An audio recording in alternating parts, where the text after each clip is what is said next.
I'm a little late in reporting today. We're reading from Genesis chapter 32, verses 22 to 26. Now, after Jacob had a short rest, he rose up that night, took his 2 wives, his 2 women servants, his 11 sons, and passed over the ford Jabbok. And he took them and sent them over the brook and sent over all that he had. And Jacob was left alone. And there wrestled a man with him until the breaking of the day. And when he saw that he prevailed not against him, he touched the hollow of his thigh, and the hollow of Jacob's thigh was out of joint as he wrestled with him. And he said, "Let me go, for the day is breaking."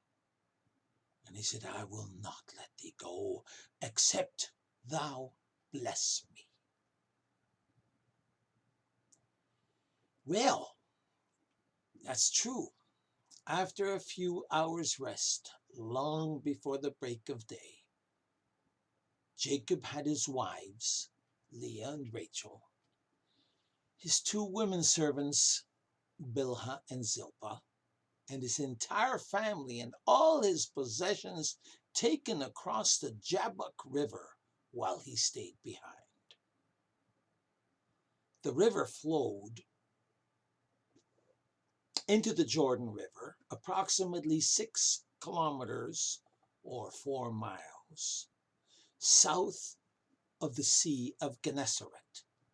In case you guys didn't know what that is, that's also known as the Sea of Galilee.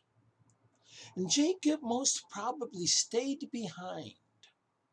He did. He stayed behind at a private spot that he would freely pour out his soul to God, knowing that pretty soon he was going to meet with Esau.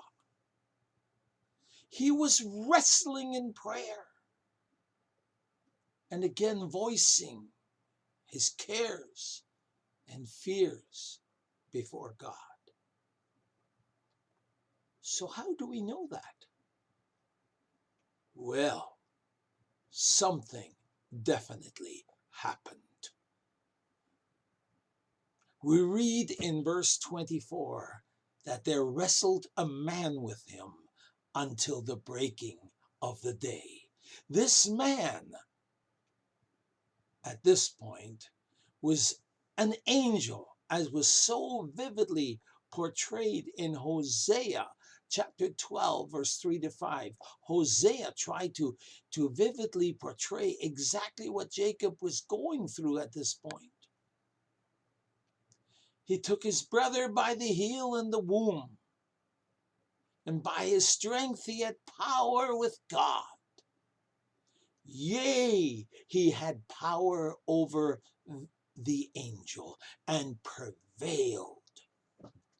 He wept and made supplication unto him. He found him in Bethel, and there he spoke with us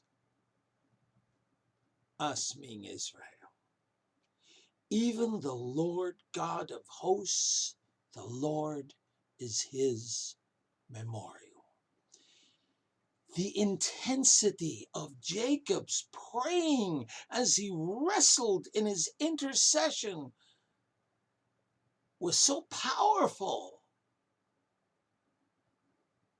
Wow.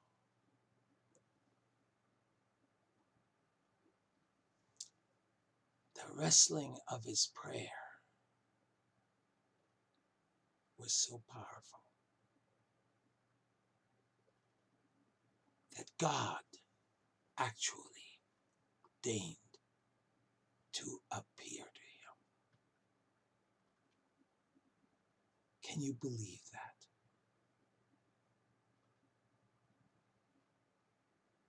And Hosea said, he prevailed, he wept, made supplication unto him. He found him in Bethel, not Bethlehem. And there he spoke with us, and even the Lord. You know what? God actually appeared to him in human form as an antagonist, as somebody to battle him. To battle over him, he had to prevail for the blessing he asked for in verse 26. This is Jacob. And as he had held on to Esau's heel at birth, he held on to God with all he had. So earnest was his desire that God's will be accomplished in and through him. Well, not only that, he held on to God for dear life, or the angel, knowing that he was about to meet with Esau soon. Later in verse 30, Jacob recognized that he had actually seen God face to face. This would have been impossible unless it was the eternal Word, or the Son of God, who often appeared in human shape before he assumed the human nature of Jesus Christ. Actually, Hosea called him the Lord, God of hosts. The Lord is his memorial. Oh, that Jacob was in a heap of stress, in a heap of depression, in a heap of desperation, is no question.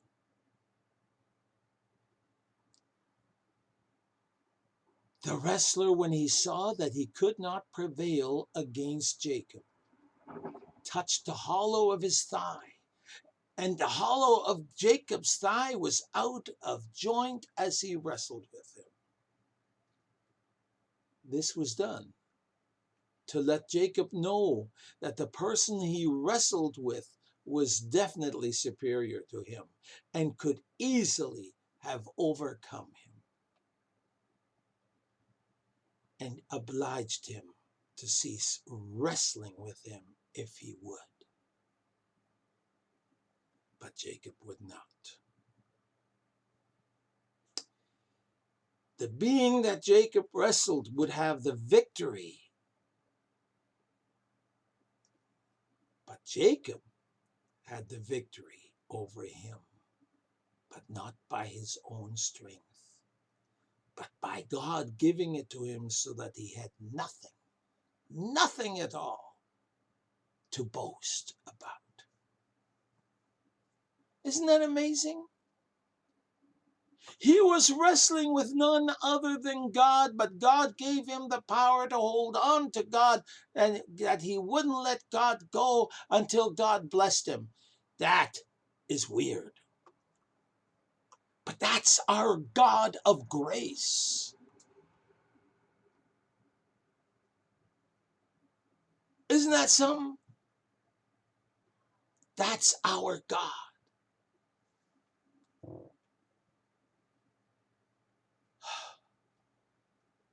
Jacob did not just experience a mere vision.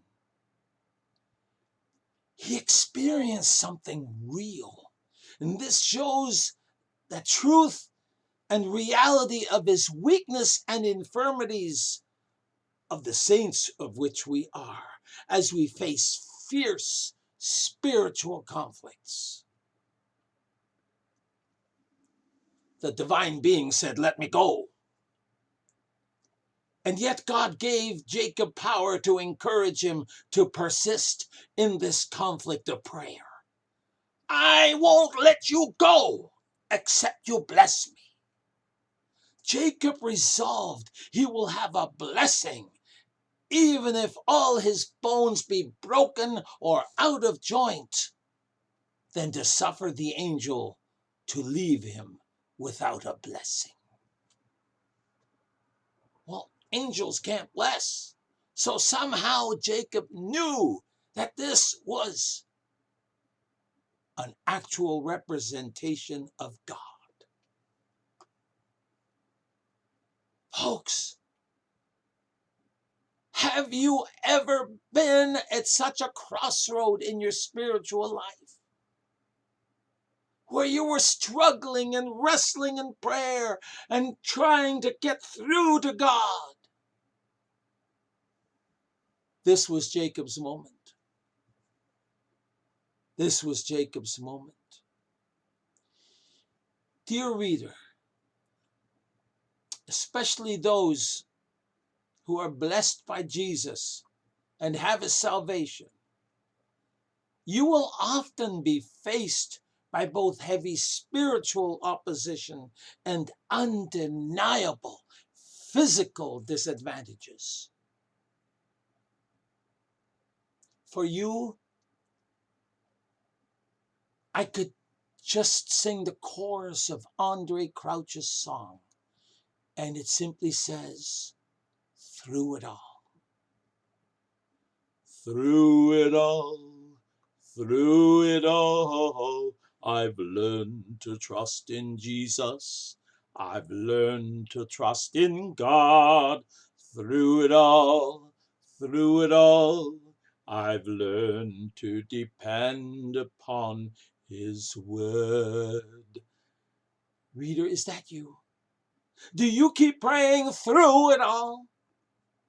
And will you dare to keep praying in spite of incredible odds until our good Lord gives you a dramatic breakthrough? We'll find that out in the next session, how Jacob got that breakthrough.